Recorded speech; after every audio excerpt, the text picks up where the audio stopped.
The Odes versus Chalmers. Yes. It would take all of the Odes to take Chalmers down. Yeah.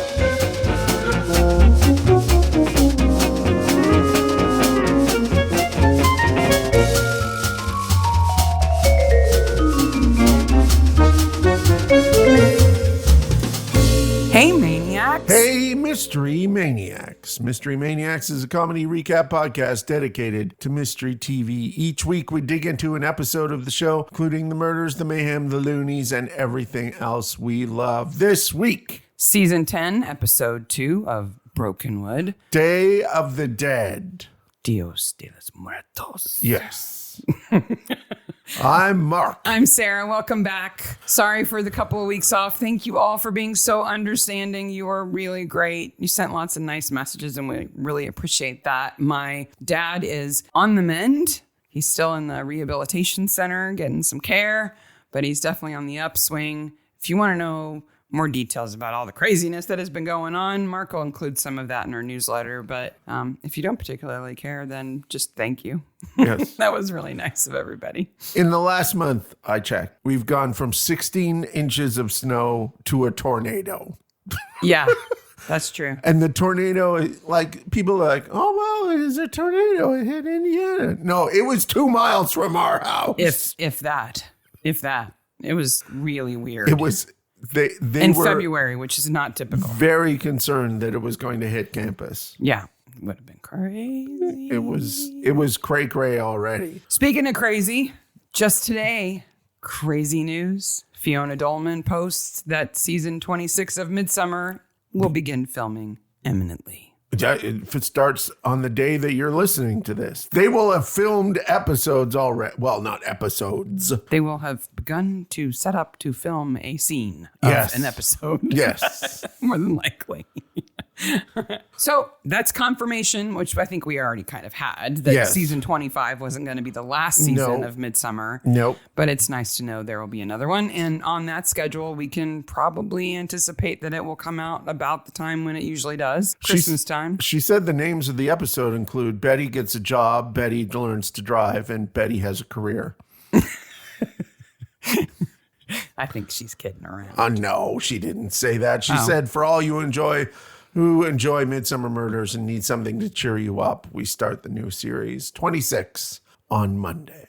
Excellent. Yes. Are you And ready? we already know that the new Brokenwood is already filmed, and it is definitely going to be dropping on Acorn at the end of April. Yeah. So the first episode will be the end of April and then through May. That's fun stuff to look forward to. May is a crazy month. It's not as crazy as this episode of Brokenwood. Okay. Let's do it. So this is episode 2 of season 10, directed by Jeff Clawthorne and written by Tina Clowns. She was the woman who played the spider expert in the spider episode, but also has been writer and director throughout. Remember, this is a spoiler podcast. We are going to ruin it. We are imminently going to tell you who the killer is. If you don't know and you haven't watched it, stop right now. Yes. Because we're going to ruin it. You have been warned. Yes. Okay. Sorry. She wrote it with some guy named Tim Baum, who's her boyfriend too, who kind of runs the show. Yeah, so, yeah. You know, that's the thing. Wow. Did they have a meeting and said, how do we walk the tightrope of cultural appropriation here? Yes. Like the writers. Yes. How do we talk about cultural appropriation while showing it, but make fun of it and prove that we're aware of it? With a murder. And have a murder too, right? Yep. The Small Stallholders Association. Yes. Which includes Mrs. Murphy and Frodo and the lady who runs the dairy and the chocolate shop. Are they called dairies in Canada yes, too? they are. Absolutely. Okay, because in the U.S., a dairy is like a place where you milk cows. No. It's a convenience store. It's a convenience store. Why? Why is it called a dairy? I don't know, but there were I remember going to dairies as kids. Okay. It's not so much anymore, but yeah, definitely. It makes sense that as a group of business people, they have an event where they support each other and, Yep. Because they all have this event together, they all end up doing more business together and they have a theme, right? And they decide the Day of the Dead is the theme that they're going to go with. Which is an interesting theme and different. It's visually amazing. Yes. Right? Absolutely. So I can see why people who are not of that culture would be attracted to it. But I also understand why Miguel, the one Mexican immigrant in Brokenwood, yes, is like, wait. That's my culture. Thank you very much. But I also like that he's like, I miss it. Like he has a good acting moment. Yeah. There. Well, and they don't cross the line between cultural appreciation to a cultural appropriation. Yes, I think. I agree. Like nobody's putting on a Mexican accent or anything like that. You know what I mean? But I do think if you're going to appropriate a culture for your sort of small business association party, finding one that's thousands of miles away is a good idea. Yeah, except that you need costumes and stuff. Yeah, it's a little tough to get a hold of those things. I do know, because I know there are 2 mariachi bands in New Zealand. Yeah, I found out that there are just over 2,000 Mexican immigrants to New Zealand. Well, it is one of the most beautiful places on earth. I know, but as of right now, just over 2,000 people have thought, I know I live in Mexico, but I want to move all the way to New Zealand. How far can I move? Not so many that you would think like, oh, like there's going to be a specialty store in town. No. Where those people go to get ingredients from home for food that they like or something like that. No. No. You know who made out well at this festival? Who? Whoever sold all of this stuff to everybody else. I would agree. Whoever sold the sombreros and the costumes and the piñatas. Never mind. That person, that wholesaler. Cha-ching. Never mind the creepy person who sold Frodo the blood red liquid that's in that bottle. Whatever that booze Some is. hooch. We're going to say right off the bat that I don't think we can really unpack this episode without just talking about who the killer is from the beginning. Yes. Because it's a lot more interesting when you know who did it and you see the whole episode through that knowledge. It becomes way wackier. I have questions. Yeah, there are lots of questions. Before we get there, though, speaking of this event. Yes. So there's this discussion about the theme, right? Yes. So they decide on Day of the Dead. Over voting the mud wrestling theme that Miguel has suggested. Yeah, the mud wrestling doesn't help Miguel's credibility. Now, I don't know. Maybe mud wrestling is a different thing in New Zealand, but it is an exploitive thing in North America surrounding women. Oh, you're talking about ladies mud wrestling. Yes. They didn't say ladies mud wrestling. I think it was kind of implied. That puts a different light on Miguel in my eyes. Exactly. I thought it was like intramural mud wrestling. Like Mrs. Baker and the mayor are going to wrestle. So I would watch that. I would absolutely watch that. Chalmers takes on anybody. The Battle Royale with Chalmers, Frodo, Todd. All the bachelors. No, it would be like the Odes versus everybody else. The Odes versus Chalmers. Yes. It would take all of the Odes to take Chalmers down. Yeah. And he'd be muddy. And like the Terminator, when he smears the mud to hide his body temperature and all you can see is his eyes, it would just be Chalmers. Chalmers in his eyes. Like, bring it, Odes. But they're kind of known for having weird themes, apparently. Yes. What the theme before was baby jumping. What the hell is baby jumping? Yeah, Frodo says, well, last year's theme was baby jumping. Okay, so do they mean that they jumped over babies, which is questionable, or like it was like they had a bunch of bouncy castles and they had babies? Like, whoa. Wait. What? What? You think they made this up, don't you? They obviously made it. No, they didn't. What? I just Googled it. How did we not search? I just assumed it was made up. It was not made up. The Baby Jumping Festival, also known as El Colacho, is a 400-year-old... El Loco Colacho? You don't know what it is yet. Wait. It's crazier than you think. It's a 400-year-old tradition from Spain. Okay. Where men dressed as devils... What? Jump over babies laying on mattresses. Yeah. So everybody who's had a baby in the last year brings their baby to the festival, and they put the babies on a big mattress, and a man dressed as the devil jumps over them, and it's supposed to protect them from evil and ensure good health. And this is why Spain can't win a Winter Olympic medal. Who do you think dressed as the devil last year in Brokenwood? Frodo. It has to be Frodo. It's got to be Frodo. But wait a minute. Would you trust Frodo to jump over your baby? Would not trust Frodo. I wouldn't trust him to clear the babies. No. Yeah, so it's a real thing. People actually do it. Costume devils run through the streets, sometimes wielding switches before leaping over rows of babies. Frodo, the Mexican jumping baby. Oh. Following the jumps, the babies are typically sprinkled with rose petals or blessed by priests. Wow, that went in a direction I did not predict. While it may seem dangerous, the event is cherished, albeit unique, and attracts tourists, though it has faced scrutiny. So let's talk about... that was last year, and this year is the Day of the Dead. So the person who did this killing is Hope. And this is, I think, the first time in Brokenwood. No, I take it back. I was about to say this is the first time in Brokenwood when a corpse becomes a decoration, but that would forget the Christmas episode. And the Scarecrow. And the Scarecrow episode. There's probably more. Wait a minute. Maybe Brokenwood is the most likely to use a corpse as a decoration at a party event. Okay. We also have to deal with this. Okay. We know Hope's the killer. Okay. We have all sorts of problems that we'll get to with Hope, but we must address right away that he is in a mariachi outfit hanging by his neck during the Day of the Dead celebration. Let's just refresh people's memories in case they haven't watched the episode. Yeah. In recent memory. Okay. So the victim is TJ French. He's the co-owner of a bakery with his wife, Amelia. Yes. They have a stand at the event. Yes. Where they're selling churros and bread. Yes. And he is if only supposed they had special boxes. We'll get there.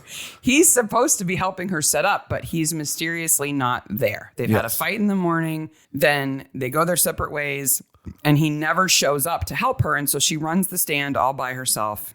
And the next morning, they find him dead, hanging from a tree right next to her stall at the festival in a mariachi costume, where Todd has strung him up thinking he was the world's heaviest piñata. There's a lot of lollies in that one. Yeah. How stupid is Todd? How stinky would that be?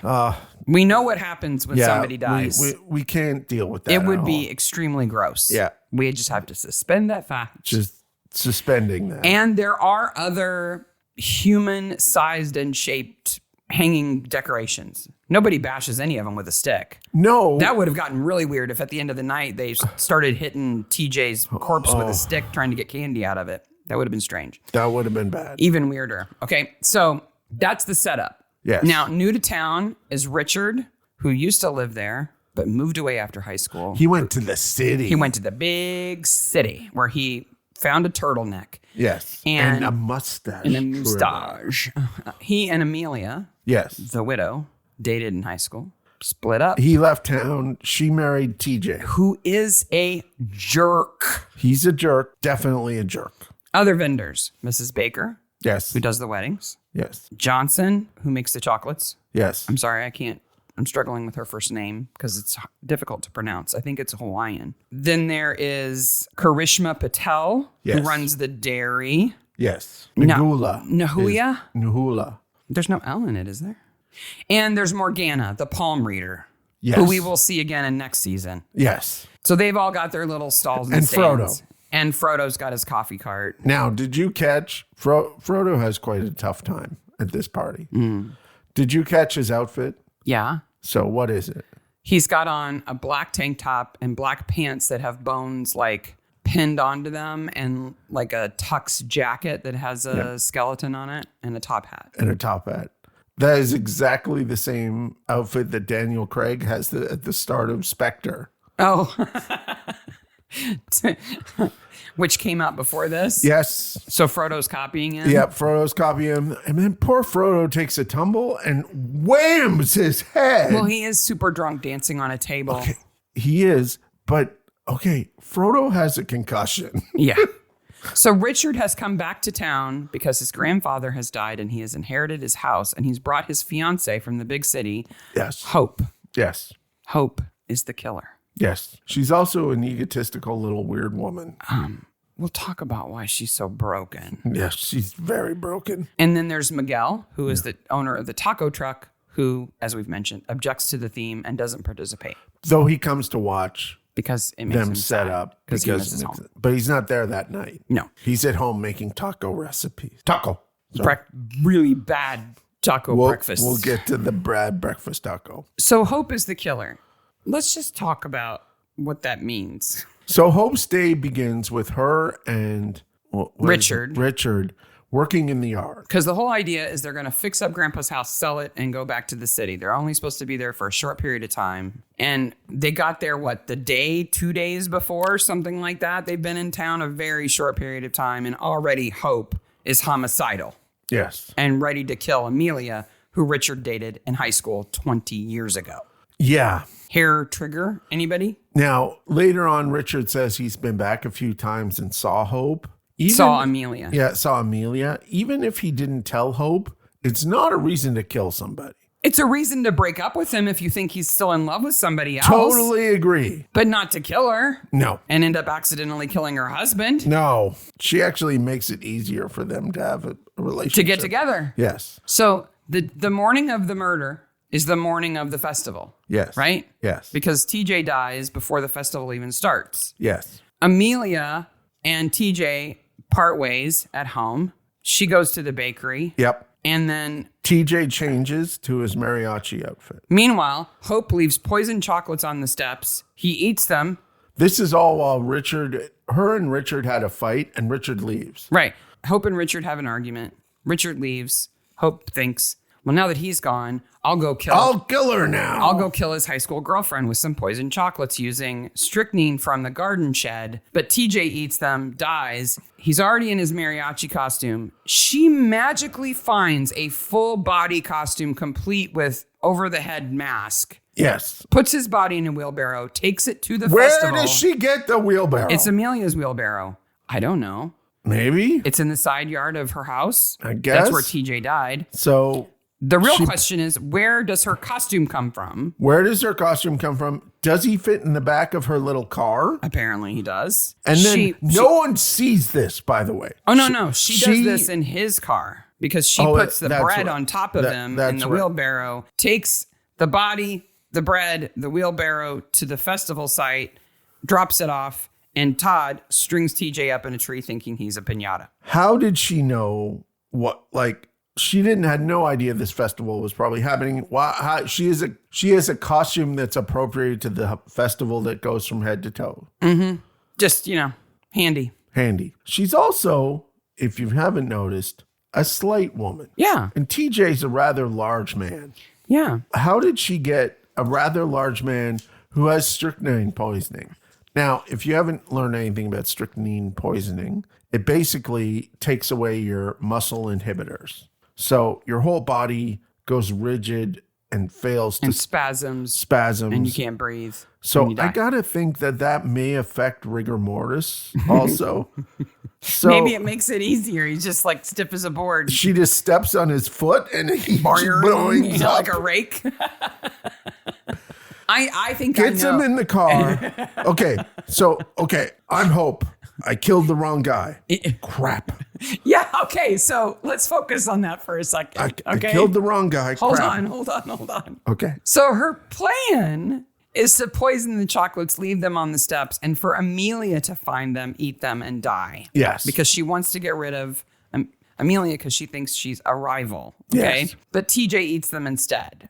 Now, I do not fault TJ for eating the chocolates. He looked at the chocolates. He knows his wife is incredibly allergic to strawberries. He goes, these are obviously mine. And eats the strychnine-laced chocolates. I think he eats them because he thinks they've been left by somebody she's having an affair with. And he's like, I'll eat your chocolates. He is horrific. Because they basically have agreed to divorce that morning. Yes. I think I know where Hope gets the costume. Okay. Where? It's very clear the whole time. Gray Jenkins costume shop? No. Okay. That Hope is supposed to be a sophisticated city lady. Okay. Who does not fit in Brokenwood. No, and does not want to be definitely in Brokenwood. Sophisticated city. You can tell this because she wears a lot of jewelry. And sunglasses when she's walking around. Like 3 necklaces and a ring on every finger. Yes. So clearly, city, sophisticated. Okay. Everybody knows, who knows anything, Mark, that city girls all have skeleton costumes. Grim Reaper costumes? Absolutely. Oh. It's probably... Oh, that's right. I had one when I lived in Toronto. Oh, were you a big city lady then? I was. It's probably Dior or something. Yes. It's her Gucci Skelli. Or maybe it came from Grandpa's workshop, like the strychnine did. Maybe Grandpa had a secret life where he dressed up as a skeleton for fun. Maybe. Because the other part is they're not dressed up when they go to the festival. No. So it's not like they got a...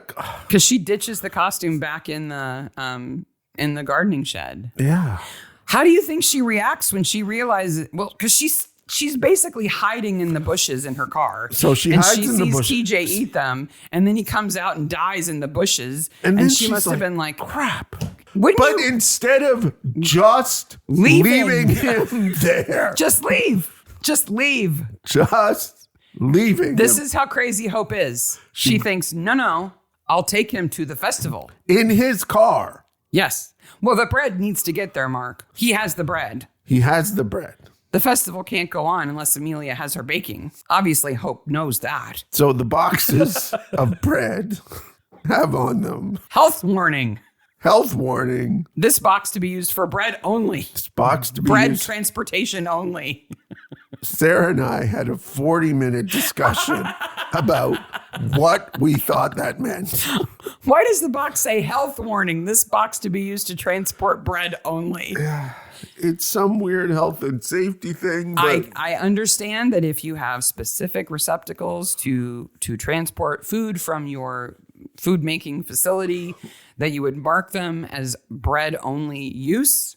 yes. So people didn't fill them with dirty shoes and then take the dirty shoes out and then you put the bread in and the bread gets contaminated. I get that, but that is not a health warning. I will tell you, without a doubt, this may be the greatest episode of people not doing their freaking job. The mayor does not do his job. The baker does not do her job. The chocolate maker, we never see her making chocolates. No. The other baker does not do their job. No. Frodo does not do his job. Todd does not do his job.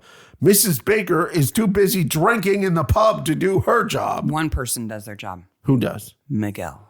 Miguel does his job. He is working the tacos. He is the only one who does his job. He's not good at his job. No. He makes horrific inedible tacos, but he's working it. Okay, so now we have established how the murder happened. Okay, no, wait a minute. Okay, so she goes over to him and sees he's dead from her car and says, wait a minute. I want to make this really hurt. So I'm going to string him up at the festival. She had no idea that what was at the festival, what was not at the festival, never been to the festival. She doesn't know that there's a tree to hang him from, nothing. She has to put her costume on and drive over there in costume, or else somebody's going to see her. Right. In another person's car who's a well-known individual in town. Right. Then... And it's not safe to drive in that mask. I'm sorry. She has no peripheral vision. No. She puts the rope around his neck and then trusts Todd, okay? To string him up and not notice that it's a human being. And she doesn't even know how dumb Todd is. She's banking on Todd being dumb. Wow. She got lucky that he is. And then she goes home and tries to plot another murder. Has the big city driven her crazy? She goes home and tries to be satisfied with, well, maybe I didn't kill Amelia, but I killed her husband and that'll hurt her feelings. Big city cray-cray. And his rotting body will be hanging next to her stall all evening. Ha, ha. Gardening time. Hi, Mayor. Once you know that you know all of that, then if you actually start with where the episode starts. Which is the day of the dead party. Which is the festival. Yes. And you see Richard and Hope come up to Amelia's stall. Yes. And Amelia, who we think is meeting her for the first time. Yes.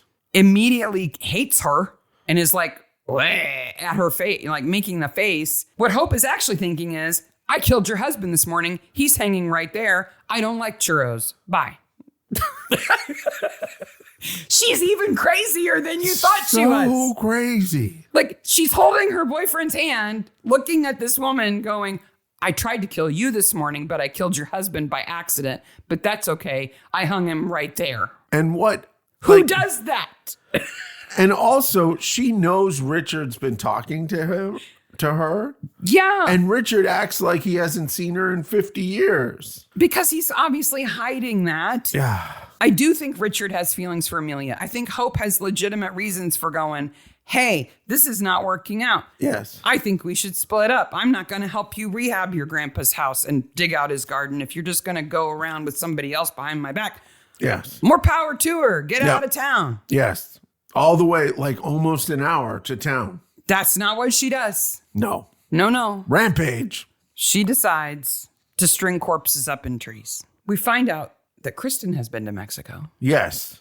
And while she was had there, an adventure. Had too many margaritas and got a tattoo. What is her tattoo? It's somewhere on her body that her clothes cover because she's not going to show it to anybody. Now, I realize we're getting close to the last year's episodes. Some people might have not seen them. I do not think it's a spoiler for us to say that Kristin has a sister. And her sister's Nutsy Bobo. That's a bit of a spoiler. They're not alike. No.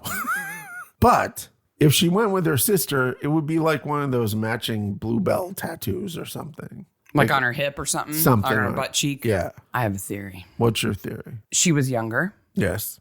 She was from New Zealand. She's in Mexico. She's really drunk. She goes to the tattoo parlor. I think she's got a kiwi. Oh. I think she tried to get a kiwi bird. But what does on her butt cheek. What does it look like? But she was too drunk and the guy didn't understand. And instead, she has a fruit on her butt cheek. She has a kiwi on her butt cheek? I think she's got a kiwi fruit on her butt cheek. Now, which would look like a brown fuzzy blob. It would be a bad tattoo. We have covered this before. That kiwi fruit are called kiwi fruit because they look like the bird. Right. Okay. But more people in South America, Central America, North America are familiar with the kiwi fruit than they are the bird. And they were originally called Chinese chestnuts or something. I don't know, but if you were drunk in a tattoo parlor and said, I want a kiwi on my butt cheek, as a New Zealander, you would be talking about the bird, and the tattooist would say, okay, if you want a brown fuzzy blob on your butt, then that's what I'm going to give you. Easy job. I think she has a cup of coffee and the words Java Queen around. Coffee Maestro. We're never going to see it. No. No. TJ is an excellent corpse. Okay. TJ is an excellent corpse, but before that, this is the next day, it's the morning. First of all, people, clean up your stuff. Yeah. The people who had stalls just got up and left. Poor Todd has to clean it up. And Todd, not the sharpest stick in the bunch, is going to pick it up by picking up one piece of trash at a time. You need a rake, dude. With some picker-uppers. It's like watching your children work. Yeah. You're like, no, don't do that. That's not how you do it. It's not how you do it. Why does Mrs. Breaker get super upset with Todd? Because everybody gets super upset with Todd. Okay. Plus, she runs events for a living. This is not how it's supposed to go. That's true. So to her, this is unacceptable that this isn't cleaned up already. And she would not hire him to work a wedding with her, I'm sure. Todd finds sort of dead Frodo. Now, this is the second episode in which Todd and Frodo of this season, and we're only in 2, find the body. Yeah.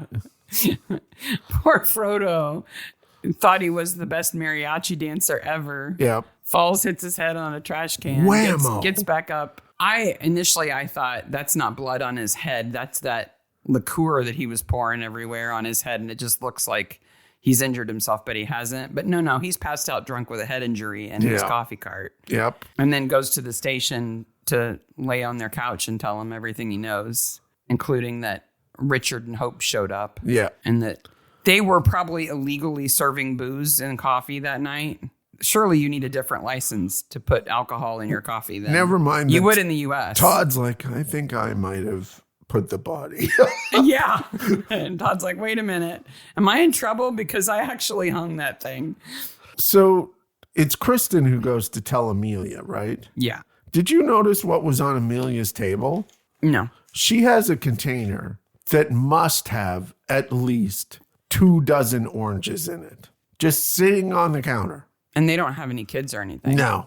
They must really like oranges. They must really like oranges. Let's talk about Miguel and his truck. The lucky taco truck. All that I completely understand and support. Mm-hmm. What I do not support is his breakfast menu. I support him thinking, hey, untapped market. Let Yes. me try to serve breakfast. And I do not support the ideas he has for what a good breakfast taco is. And everybody thinks breakfast burritos, that's a good idea. I even think breakfast tacos could be good, but I not think his. so. No. So there are 3 on the flyer, okay? The Crunchita, do you remember what's in that? Freeze-dried strawberries, dark chocolate, and Vegemite on a crunchy taco shell. That's almost. I'd give that a 4 out of 10. It's trying. The Vegemite ruins it. Okay, but without it, it's not. It's not breakfast anyway. No. That's chocolate-covered taco shells. Then there's the kiwi, which is Weetabix and banana Yes. in a taco shell. Did you know that Weetabix is I think it's misspelled on the flyer because it's Wetbix. Weetbix. Well, that was kind of my problem with it, was that Weetabix are really dry, but if they're wet, maybe it's okay. For our American listeners, Weetabix is... I would say if you've ever had the big shredded wheat, it comes in like not mini wheats, but the old school big shredded wheat that came in a big biscuit that you put in a bowl and pour milk on and you have to kind of break it up. Yes. Weetabix is kind of like that, but it's a plank. But more like a hockey puck. Yeah, but it's more of a plank. I don't think you could eat it dry if you wanted to. The fact that he puts that in a crunchy shell with a banana, if you don't have something to dip that in, that is not edible. You would choke. You have to have milk with it. The last one is the Desperado. Desperado. Which is Vegemite and bacon. Yes. That kind of sounds edible, maybe. Sort of. That's the one that Todd's eating. The Desperado. Maybe. But like 5 minutes of thought and he would have come up with a better taco ideas. I think they went for humor here. Well, and that Miguel is not from New Zealand and is trying to understand what New Zealanders will like. Yes. Like, so what they love Vegemite. I'll put Vegemite on it. You're now... Miguel has come to the Kelly School of Business and asked you for advice for products for kiwi-based crispy breakfast tacos. What are you going to put on the crispy breakfast tacos? If I actually want them to sell, I'm going to put scrambled egg, cheese, and bacon in a taco shell. That is like the no-brainer. Straightforward, no-brainer. Right? If I want to do a healthy option, I would put like fajita vegetables, egg whites with a scrambled egg white in there. Yep. That would be good too. Yeah. With fresh kiwi slices on the top. Not on fajita vegetables. Vegemite, take it or leave it. I don't know. It's an acquired taste. If you like it, you do. You want to have a dessert taco? Put some fruit and yogurt in there. Fruit and yogurt But he's charging $8 for Weetabix and banana. Yeah. That's a bit much. It's hard to read the bottom as to what you can add: cheese, avocado, or jalapenos. All of those desperately need all of those things. Yes, they do. I think Todd asks for the works, though. Can we talk about Morgana? Yes. Because I don't understand her character. Oh, I don't understand her shop. I don't understand why she's the only psychic in the world that actually works. Every prediction that she has in this episode comes true. Yes, she's accurate, except for herself. Psychics are not real things. Believe it or not, that's neither here nor there. That doesn't matter. What matters is that if she is so accurate, why is she so paranoid? Well, she can't predict. It's like the superpower you can't use on yourself. I can see your future, but not mine. It has some limiting. So when Chalmers shows up, she's like, oh no, am I the murderer? I don't think I am. Am I? What? If I say that I am, do you think I am? Oh, have I said too much? I also believe that psychics don't believe their own crap that they sell. So she feels kind of guilty for doing it. But she also has crystals and pretty things and fairies, and she's making money. She is. And she seems sincere. I forget which. Either her or the bakery is near the barbershop, too. Whether she believes that she can actually tell somebody's future from reading their palm or not, she seems sincere in her interest to help people. But the reading that she's giving at the festival itself is hilarious. Yes. She tells somebody, travel is going to be dangerous for you. I think I would avoid Wheels. planes, boats, Yeah. cars. Anything with wheels. Anything with wheels probably is a good idea. But she tells Richard and Amelia that they are soulmates. Yes. Because their auras are the same color. So this is what we go through for you, dear listener. We are skeptics, obviously. We are skeptics, obviously. However, but Sarah, I found a quiz online that helps you divine what color your aura is. So we took this quiz last night. Mark has an indigo aura. I'm indigo. Yes, because you are grounded and practical and organized or something like that. I'm like the least practical person in the universe. I am lime green. It was a mix of gold and green. So together, the indigo and the green. We are turquoise. We're the Joker. Or the Riddler that has the same colors. I would rather have taken the quiz to figure out what our aura colors were than the other things that I found online that were suggested as ways to tell what color your aura was. Yes. Because they were mostly like stare at the wall until your eyes close and you start to see colors. Yeah. And I didn't really want to try that. So I thought maybe the quiz was a better option. No. The mayor, Neil, Yes. who is also the pharmacist, Yes. is on his own because his partner Gray is away. And when your partner's away, you don't have to do your job. Jobs.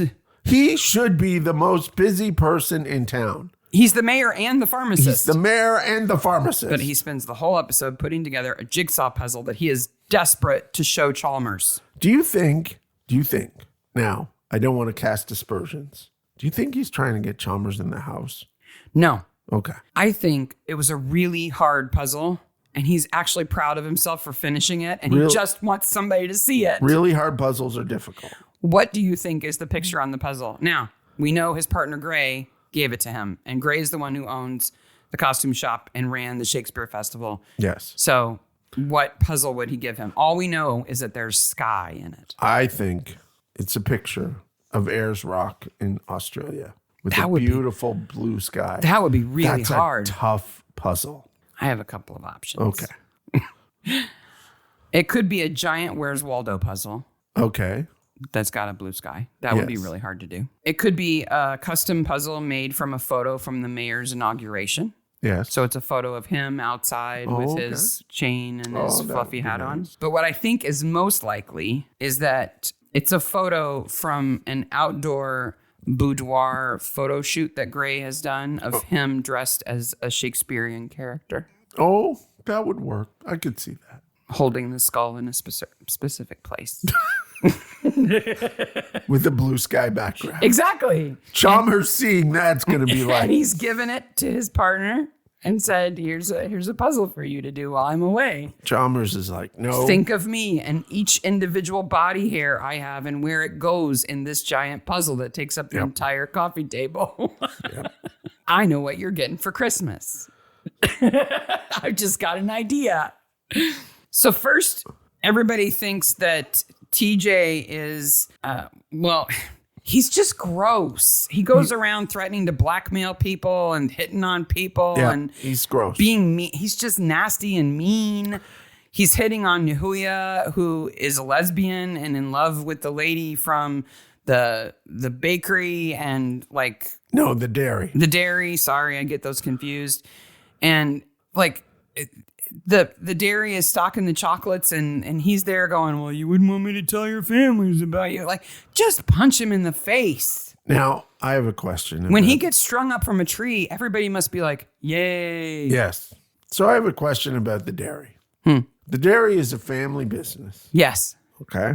I completely understand that. Run by Pashka Patel and I think owned by her family. Like they run it. I also understand that, and this is a bit Greenland, that no shot in a show is by mistake. No.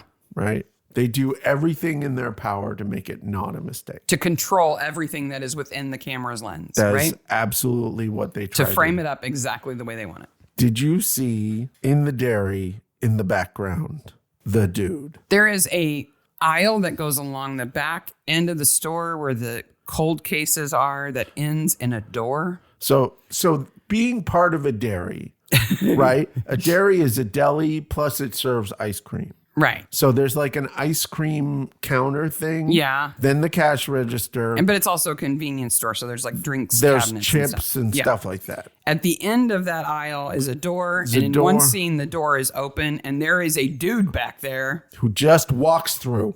walks back and forth. Yep. I think he looks like he's dressed like a biker. He's in the back of the store. Do you think that's like her brother that they don't let out or something? No, I think it He might. has to stay in the storeroom. It might be a family member, and maybe they had a scene where she talks to the family member about her gay relationship. So you're saying it can't be accidental, that maybe it's a crew member who just accidentally walked by on a good take and they left it? If it's a crew member, that crew member had to buy everybody around. So we're going to have to post a picture of this so people can decide on their own. He kind of looks like Sasquatch, by the way. I'm going with crew member because I think they would not have had a character that was cut from the episode who looked like that. Yep.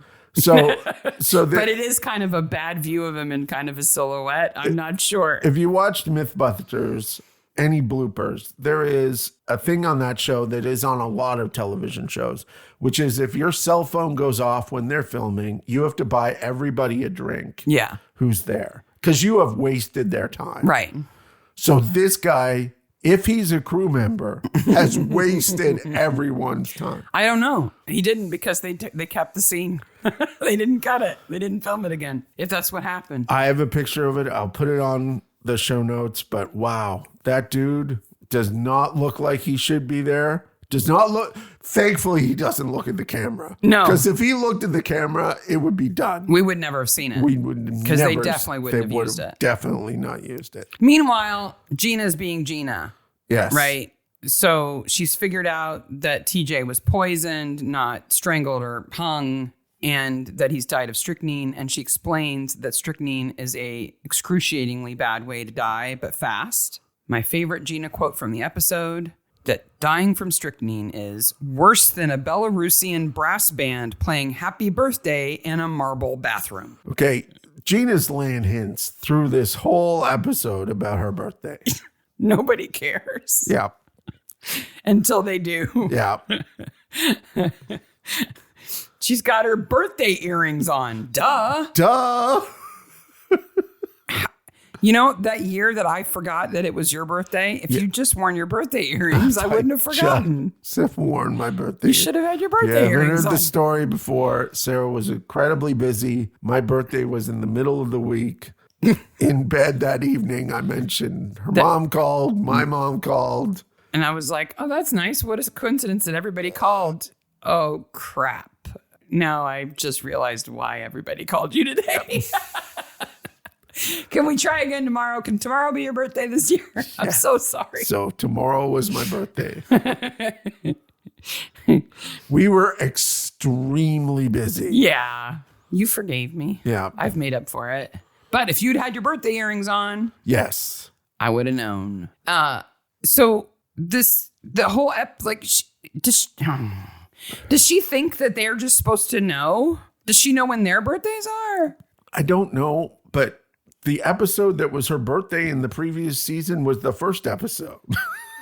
Well, then there's the one where it's Mike's birthday, where the people parachute down and die. No, that's her birthday. Oh, no, that's right. That's Mike's birthday. She clearly values people's birthdays. Yeah. So maybe she does know when everybody's birthday is. Maybe. But they don't care about her birthday. And she's rather pouty about it. But I just love that brass band in a marble bathroom. Yeah. You know exactly how awful that would be. There is a quote in the cop shop written on the whiteboard. Is it a new whiteboard? It's in a spot I don't remember there being a whiteboard. There's not been a whiteboard before. there. And if there was, it said something else. It's not the big one that they take notes on. No. It's just a square one that's like on a wall next to a door. It's not the one in Mike's room that has all the business stuff in it. No. And what does it say? It is a quote from Winston Churchill that says... Something about courage. It says this. It says, courage is what it takes to stand up and speak, semicolon. There's not many quotes with semicolons. Courage is also what it takes to sit down and listen. Now, it's not attributed to anybody on the dry erase board. On the dry erase board. But that's who said it? Yes. Why is that there? I think Nigel put it there. You blame everything on Nigel. I do. There is an individual that's sitting in the foreground in that scene, a uniform. He's got the full uniform on. Like sometimes when they have PCs in other shows, you can tell that they might have like running shoes or something on. But this guy's in his full vest and long sleeve shirt and everything. He's got the hat. Okay. He's an older guy with a goatee. I think it's Nigel. You think that's Nigel? I think that's Nigel. I don't think they let Nigel come downstairs. Maybe. I don't know. They bring Amelia into the station and they question her, and then they bring in Richard and Hope and question them because their timelines don't quite add up and stuff, and they don't quite have all the pieces to the puzzle at that point. Yes. Because they're the puzzle's over at Neil's house and it's got Naked Gray on it, but so they're still trying to figure it out, and so they let them go, but then they figure it out and they decide to go and talk to them. And Gray has the weirdest attitude about it. No, Richard. Sorry, Richard. Richard has the weirdest attitude about it. He's like, we're over this. We're tired of you talking to us. Go away. Yeah. Like they're going to go, oh, well, somebody died, but we wouldn't want to annoy you, so we'll just let it go. You're a big city man, and I know in big city man, you can tell the cops what to do. But this is little town, big city if man. an investigation is getting on your nerves, we'll just stop. Fine. That's okay. Just stay. That's why community policing doesn't work. When they show up at their house, he's like, hey, I thought I told you to go away. And they're like, but we're the police. Dude. You can't just tell us to go away. We have a dinner date in which my crazy fiance is going to try to kill my ex-girlfriend. And me at her house. Yep. Amelia has invited them over to have tea and cake because she's legitimately sorry for all this weirdness. And okay, I think she Amelia has good intent. A bad relationship with TJ. Okay? We know this. Mm-hmm. She has a weird relationship with Richard. She must feel conflicted. I don't know what to do. I don't know what not to do. Plus, she has the world's best treehouse for no reason. They have an amazing treehouse and no children. That's got to be troubling. Did TJ go up there all the time by himself? They might have gotten along better if he did. Maybe. So poor Amelia. Plus, now she has a business to run by herself. And I don't know about you. And I realize that in shows, you don't have to do anything. But a bakery is a really hard business. Yeah. You have to get up early in the morning. Yeah. It's a very hard business. Exactly. Watch a bunch of shows about Swedish bakers online. On YouTube, there's a lot of amazing, it's 2 a.m., the bakers arrive videos. She doesn't know how she's going to eat all these oranges by herself. And she's got a whole cake now. And now... Hope is like, I got another shot. Yeah. What? What? I just have this syringe in my bag. Meanwhile, Richard's like, stop bothering us. Hope, stop trying to kill people. And then Hope does I'm a savvy, fancy, big city lady, and I am going to completely throw this woman under the bus, and everybody will believe me because I have a lot of necklaces on and I'm sophisticated. Totally blames Amelia. And looks totally guilty with every sentence that she says. Yes. Like, get her. Look at her. She's obviously guilty. You should arrest her right now. Not me. Her. And like Richard must be thinking to himself, I chose poorly. Yes. Even before he realizes that she's the killer, he must be thinking, she's horrible. Yeah. This lady is no good. The plan that she has to kill Amelia at the tea party is stupid. Yeah. The cups look exactly the same. Yeah. It would be very easy to mix them up.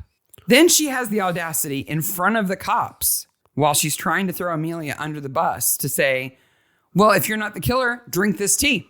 Drink it. Knowing that it's poison. Knowing if Amelia drinks it, she's going to die. Yeah. So what does she think is going to happen? Amelia's going to drink it, and then Hope is going to go, haha, see? She's the killer. That's why she's dead. Oh, you're right, Hope. We're sorry we bothered you. What is her exit plan?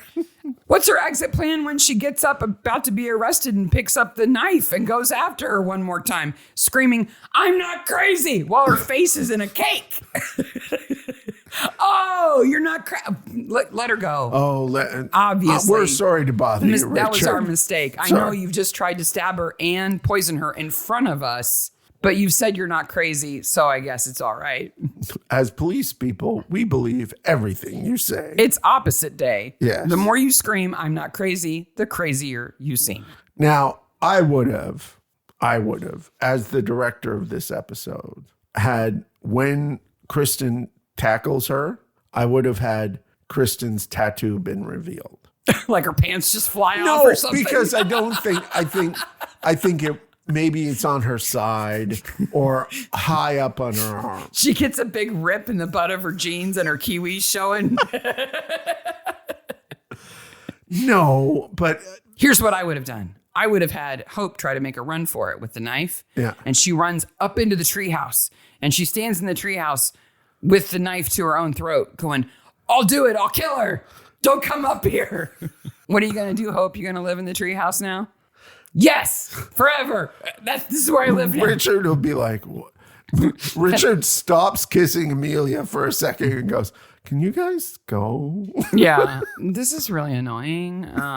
Amelia's like, great. I had to work a whole night with my dead husband hanging next to my stall. And now I have to live in this house with a psycho killer in a treehouse. Like, awesome. If Hope had any intelligence at all, she would wake up the next morning and go, we're going back to the city. Mm-hmm. And if Richard said, no, I would like to stay so I can talk to my girlfriend some more, she would say, well, I'm going back to the city. I'm going back to the city. Knowing that she had killed someone and he was going to be found very soon, she could have been goners. Pew! Really, I would have said that afternoon, I've got pressing stuff. So I know that the festival's tonight and you wanted to go, but I need to get back to town. I'll be back in a couple of days. And left Richard there. Okay, let's do this. She poisons the poison. The chocolate. TJ eats it. She sees him die. She stops. She turns around, gets in her car, and drives away. Mm-hmm. Okay? Then she says, I got stuff to do in the city tonight. She leaves. Okay? Now, I'm Mike investigating the crime. Dead husband in the bushes. In the bushes. First person I'm going to look for is the wife. Right. Wife can't even touch those chocolates, let alone breathe them. So now Richard is the key suspect. Who knows that? Richard. Mm-hmm. She could have, no one would have suspected Hope. No. Not at all. No. Richard has every reason to kill him. Yeah. Well, okay. He has a motive and opportunity to kill him. Right. And Hope would be gone and completely uninvolved. And she doesn't have to do a thing. Nope. But she's crazy. Yeah. She's cake face crazy. So that's such a nice treehouse. I'm going to kill you. Yeah. Now it's on. And okay, so Tim Baum's the showrunner, and he's talking to his girlfriend who's writing the show, and they're going over the locations, and they're like, that house has a tree house. Do you think anybody's going to notice? And she goes, no one will notice that. The Maniacs notice. Of course we notice, especially since they say that they've been married for 15 years. And they have no children. So it's not like they've just moved into the house and it already had a tree house. Meanwhile, Amelia's juggling the oranges. Maybe that's why she has so many. Maybe she uses them in her baking. Then there's a weird, uncomfortable scene with Cake and Naughty Girl. Mm-hmm. Yeah. Jaina. And that is Day of the Dead. Hope goes up the river. TJ has a career in dead body acting. Yeah, it's very good. Yep. Do Amelia and Richard end up together? I don't think so. I don't think so, but even if they did, it wouldn't be bad. Neither of them, they tried to understand how they felt about each other. Yeah. I think they were very close, like days away from telling their partners, look, we've found each other again, you know. You mean like the human real way to do it? Yeah, but that would be so boring. Okay. Then Mrs. Baker could plan their wedding. Yep. And Morgana could say, I told you so. Yep. But Hope's crazy. I think the chocolate lady and the dairy lady have a wonderful, happy life together. I do because too. Her family completely accepted her. They're totally supportive. That was I am a big fan of the story is not the story, right? And what I mean by that is the stuff I create, it lives in a world in which everyone is accepted for being who they are. Mm-hmm. And the story is not, I'm not accepted for who I am, because I feel somewhat not qualified to write that story. Yeah. The story is about the things that happen to those people who live in a world where those things aren't the issue. Yes. Yeah. And Brokenwood does a good job with that. Brokenwood does a good job with that. And then her parents, including the dude in the back of the store, are like, oh, we love you. Well, and there's no prejudice against, Todd and Frodo for being so dumb. They let them live among normal people. And what we learn... They even let them have jobs and stuff. We learn next season that Frodo is by far... He's the genius of his family. Genius of his family. Because remember, him and Todd are cousins. Yes. So they get it natural from each other. From the same source of stupid. My stepmother sister. Yeah. Oh, Frodo. It's coming. It's coming. Oh. That is Day of the Dead. What a fun episode. It is a completely fun, bonkers episode. Like, I know we're making fun of Hope and the costume and Todd lifting her up and stuff, but it is the zaniness that I think some of the newer Midsummers miss. Yeah. It doesn't have the zany. It doesn't have the kooky. It needs that little pinch of what? So if especially the little pinch of zany that you uncover if you actually think about it for just a little bit. Like, you can just watch it and see the plot and the story makes sense and da-da-da-da-da. No, I didn't expect that. That's surprising. How smart. It can be very, very clever, but that little wait a minute. You see, I think that Murdoch's kind of pushed past that. They had that. Yeah. Then they jumped the shark. Pushed past it. Yeah. We have recommendations to end with. Yes. What is your recommendation for the week? So my recommendation for the week is a show that we've just started to watch. It's called Union, and it has David Ulusoga on it. Mm-hmm. David Ulusoga is an incredibly interesting presenter, historian, podcaster, journalist who was also on Celebrity Traders. I think it's Ulusoga. Ulusoga. Yeah. In the first 20 minutes of that show, I was presented with new information about historical things that happened in England that I didn't understand. It's about the United Kingdom becoming the United Kingdom and the ramifications of that. Yeah. And yeah, it's fascinating from the very beginning. And he goes and looks at primary sources I didn't know existed. Plus, David Ulusoga has an incredible voice. He does. I can just listen to him talk. Yes. He has a great voice. And he's very smart. I would also recommend Grace. The new season of Grace, which is season 4, has actually been pretty good. Yeah. I think it's been pretty good. So. That show's really good. It's one of those, if they don't wrap this plot up, I am going to hurt somebody. Like, this is really, it's really unfair what is going on. They've been rapping and rapping. But they always do. Justice comes. The guy who plays the lead, he's been in a bunch of stuff, including Life on Mars. Life on Mars, yeah. He is one of those guys that you don't mind when he plays overwrought, but he's less overwrought in this series. Yeah. Wasn't he the big bad guy in Doctor Who? And he was a master. The master, that was his call. Yeah. My recommendation. So you're recommending Union. Where can people find that? You can find it on your BBC player if you live in England, and other places if you don't. That rhyme with Snootube? Snootube. Yes. My recommendation for this week is a show on Netflix called How to Get to Heaven from Belfast. Okay, first recommendation with this show is you must watch this show with the subtitles on. If you watched any of Dairy Girls, you will understand. They're speaking Irish incredibly fast. They have Irish accents. Yep. The show is in English. Well, there are parts in Irish too. And those are subtitled. Yeah. But their accents are really strong, and they're women in stressful situations, making jokes, talking very fast, screaming at each other. Yes. And the accents kind of take over, and if you're not used to it, it can kind of make it hard to understand. Put the subtitles on and you will laugh your asses off. It's really, really funny. Plus, it has a really good mystery. It's a eight episode season. I think there's going to be another season. The 3 leads are really strong. Yes. It's kind of like it has a bit of like Fargo to it. That kind of surrealness Small to it. town crime surrealness. Yeah.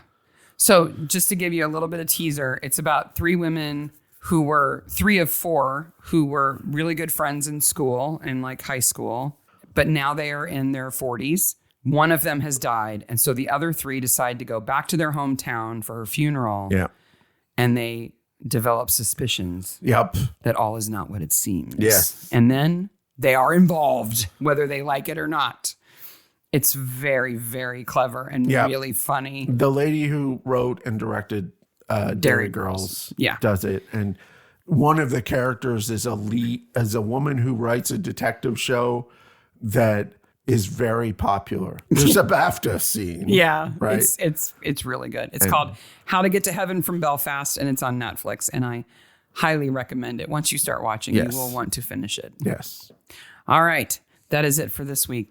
What's our next episode? Season 10, episode 3. Our next episode is a total mystery to me. It's called Publish or Be Damned. It's about a writing retreat, and there's a waterfall. I don't remember anything about this episode. But we've clearly seen it at least twice. We've clearly seen it at least twice. Well, we get to rewatch it again for next week. So we will be having an episode next week. That's the plan. And then the week after, we're going to take off to go see Sarah's dad. So episode this week, episode next week, and then a week off. And then we'll be back. Yes, the newsletter comes out this Wednesday. So if you're not subscribed, go to any of our links for subscription. And if you are, you guys are all awesome. You made the transition to Substack just easy peasy. And even if you aren't subscribed, you're awesome. I've noticed, I have to say, it's easier on my life for me to use Substack than it was MailChimp. Great. So all the better. All the better. Hopefully there's some sunshine wherever you are, even if it's limited. And spring is coming. It is coming. Bye, Maniacs. Bye, Maniacs. Thanks for joining us on the Mystery Maniacs podcast. If you enjoyed our crazy podcast today, don't miss out on future episodes. Follow us on social media for updates, behind-the-scenes content, and exclusive sneak peeks. Subscribe, like, and share to spread the word. Bye, Maniacs.